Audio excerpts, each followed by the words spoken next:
Hi everyone, in today's video we will see how to fix the Samsung Galaxy S26 and S26 Ultra fingerprint sensor not working. The sensor troubleshooting guide. Fix 1. Check your screen protector. If you are using a screen protector, make sure it is a Samsung approved or certified for ultrasonic fingerprint sensor. If the protector is cracked, lifting or excessive thick, replace or remove it temporarily and test the sensor. If your device supports to improve accuracy available on the newer One UI version, you can go to the settings, now tap on security and privacy, then here screen lock and biometrics and then select fingerprint and now click on improve accuracy. Now follow the on-screen instructions and scan your finger multiple times around 10 scan to optimize recognize with the installed screen protector. Fix to remove and re-register your fingerprint. So open the settings. Now navigate to settings for security and privacy.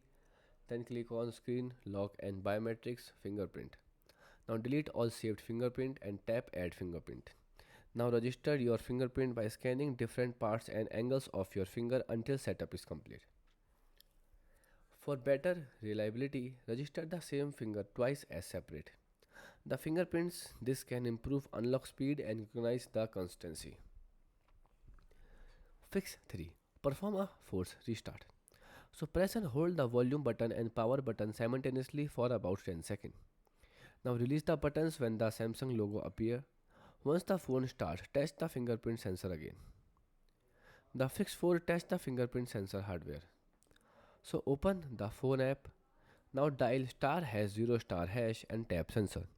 Now run the available fingerprint sensor test and then if the test fails or the sensor is not detected, the device may require professional repair.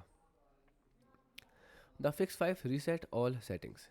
So open the settings, then go to general management, now tap reset and select reset all settings and confirm the reset. The Fix 6 update your software. So open the settings and now tap software update, now select download and install. Now install any available update and restart your device after the installation is complete. So goodbye and thanks for watching.